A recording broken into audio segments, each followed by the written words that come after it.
కల్తీ చేయాల్సిన పని పూర్తయిపోయింది. నువ్వేం చేస్తున్నావు ఉడంకా?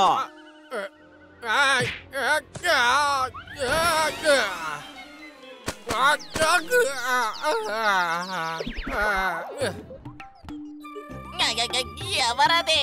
ఏదో దొంగతనం చేస్తున్నట్టు నువ్వేంటి అంతలా భయపడిపోతున్నావు? భాస్కర్ నువ్వా?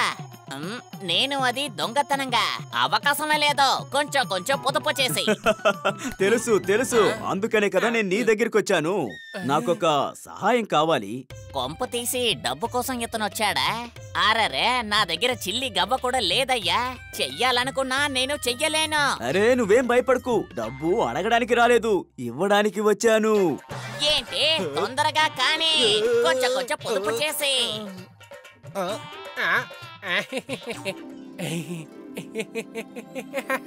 అరే కొంచెం ఆగవయ్యా, కొంచెం ఆగు. ముందు నేను చెప్పేది పూర్తిగా విను. చెప్పు చెప్పు చెప్పు. అదేంటంటే నేను తీర్థయాత్రకి వెళ్తూ ఉన్నాను. దొంగలు పడరన్న గ్యారెంటీ ఏంటి? ఇంట్లో మనుషులు లేరని తెలుసుకొని దొంగతనం చేయకూడదు కదా. అందుకనే నా దగ్గర ఉన్న డబ్బు మొత్తం తీసుకొచ్చి నిన్ను జాగ్రత్తగా చూసుకోమని ఇస్తున్నాను. ఈ భాస్కర్ ఉచితంగా చేయమని సాయం కోరి వచ్చాడు. కానీ భాస్కర్, ఇలాంటి డబ్బుల విషయంలో తోడబుట్టిన వాళ్ళని కూడా మనం నమ్మడానికి లేదు. ఎవరికి తెలుసా ఎప్పుడు ఎవరి ఆలోచన మారిపోతుందని. ఇలా చూడు బాబు, అరకిలో బెల్లం ఇస్తావా? ఇదిగో అమ్మకి బెల్లం కావాలంట చూడు. ఇదిగోండి బెల్లం, మీరిచ్చిన దాంట్లో మిగిలిన డబ్బులు తీసుకోండి. అరే, అమ్మ దగ్గర దొంగతనం చేస్తావా?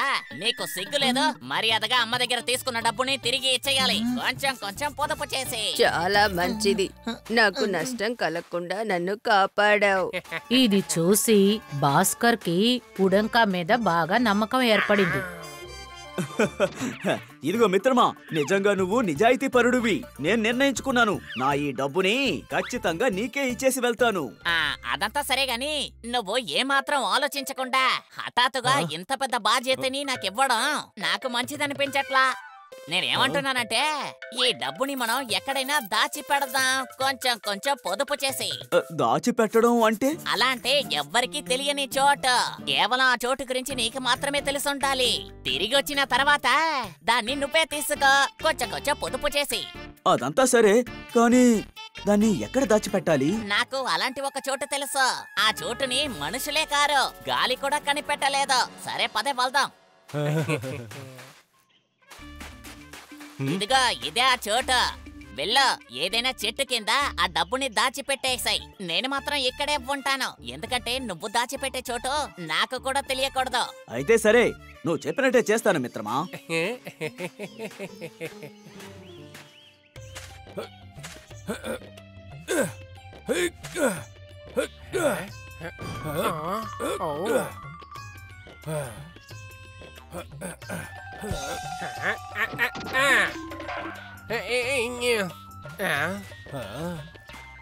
పని పూర్తయింది మిత్రమా.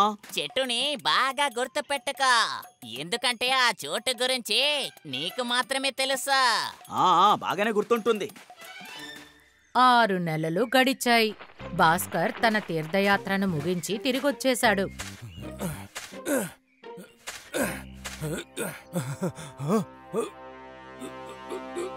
నా డబ్బు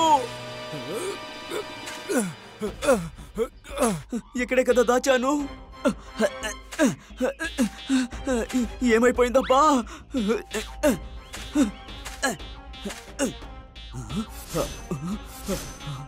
ఖచ్చితంగా ఉడంకానే తీసుంటాడు. డబ్బుని ఇక్కడ దాచిపెట్టిన సంగతి ఉడంకాకి మాత్రమే తెలుసు.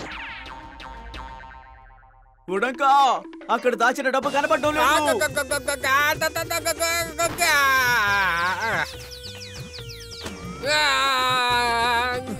నా డబ్బు, నా డబ్బు, నా డబ్బు.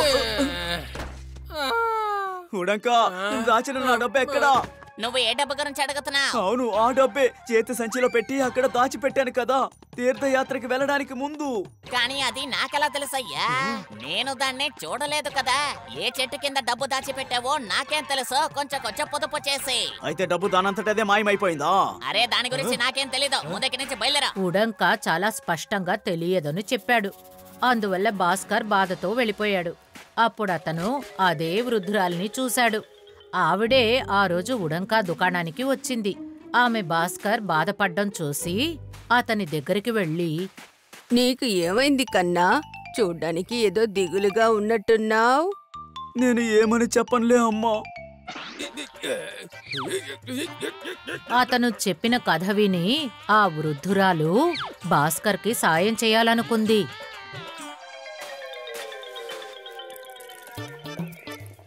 ఇలా చూడు, నేను చెప్పిన మాట విను.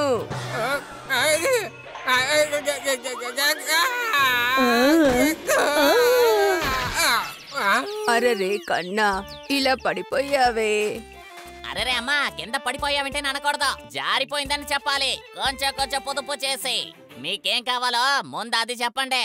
నా కొడుకు తీర్థయాత్రలకి వెళ్ళాడు. చాలా నెలలైంది, కానీ వాడింకా తిరిగి రాలేదు. వాడిని తలుచుకుంటే బాధగా ఉంది.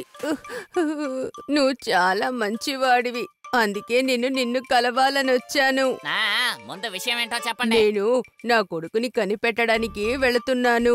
అందువల్ల నా డబ్బుల్ని నీ దగ్గర జాగ్రత్తగా దాచాలని వచ్చాను. నాకు ఇంకెవరి మీద నమ్మకం లేదు. కానీ అమ్మా, ఈ కాలంలో డబ్బు విషయంలో తోడబుట్టిన వాళ్ళని కూడా నమ్మడానికి లేదమ్మా. ఎవరికి తెలుసు ఎవరి ఆలోచన ఎప్పుడు మారుతుందని. కానీ నా దగ్గర దీనికి సంబంధించి ఒక అద్భుతమైన ఆలోచన ఉంది.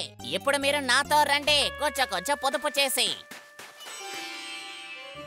అమ్మా, ఇక్కడ ఈ చోట్లో ఏదైనా ఒక చెట్టు కింద మీ డబ్బుని దాచిపెట్టండి.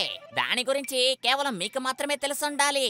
ముఖ్యంగా అది ఏ చెట్టుని మీరు మాత్రం గుర్తు పెట్టుకోవాలి. అప్పటిదాకా నేను ఇక్కడే నుంచుంటాను.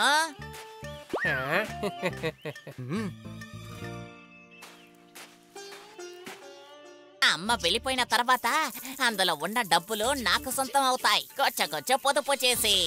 రే ఉడన్కా, నీకున్నది మామూలు మెదడు కాదు.